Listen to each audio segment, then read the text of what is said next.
This is one train in Ukraine that travels on no set schedule in a nation whose economy and war effort run on rails.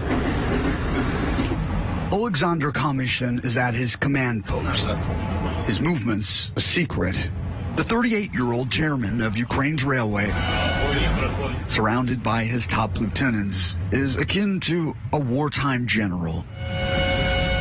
The battlefield, 16,000 miles of track across Ukraine. Kamyshin and his railroads are constantly in the crosshairs of Putin's missiles. He's shelling tracks, bridges, tunnels, stations. The damage is across vast distances, and some track Ukraine itself destroys to prevent Russian advances. Newsy was granted rare access to the command center train that's used by the head of the railway network to visit the entire country, including areas that he says are hit on a daily basis by Russian shelling. We go and we repair and we keep running. We just don't announce that we do it daily. We announce only when we got passenger train delays. So you're saying that there are attacks that the public does not know about? That's 90% of them, even 95. And then there are the most horrific attacks, which the world does know about. On the country's Independence Day, a Russian strike on a train station in central Ukraine killed more than 25 people. The worst attack since April, when a strike killed more than 50 refugees fleeing the fighting at a train station in the eastern city of Kramatorsk. The embattled railroads have carried millions to safety, along with humanitarian supplies, despite constant attacks. Russia has targeted the rail line, saying it's moving Western weapons and Ukrainian troops. Ukraine won't confirm a direct military role. We don't comment. We don't discuss it. But no doubt, the railroad plays a strategic role and, like the country's president, is a symbol of Ukraine's defiance. Some people say that railways is the second army of Ukraine.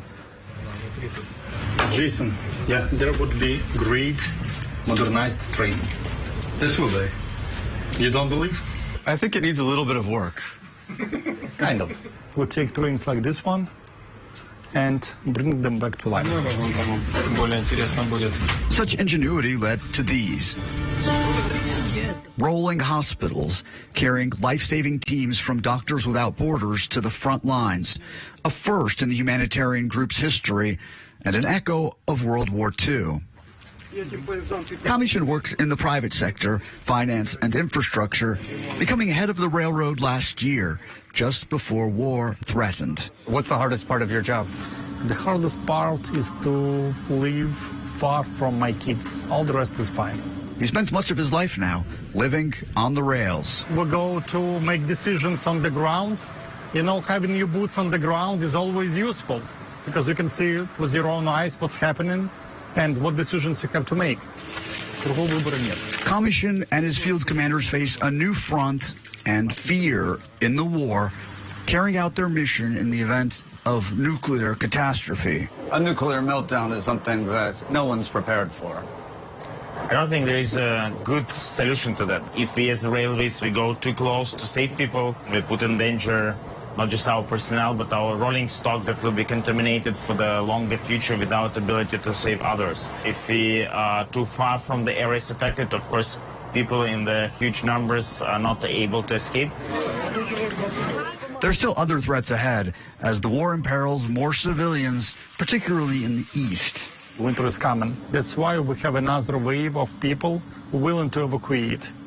New wave of people willing to evacuate comes from Donbass, because those people know that they would have cold winter, they would have no heat in this winter. It's going to be a hard winter. Yeah, it's going to be hard winter, but you know that we are hard people. We are iron people. Iron people whose metal is still being tested. Well, talk about a dangerous job. Working on the railway in Ukraine, incredibly dangerous. 226 people have died working there, 378 injured.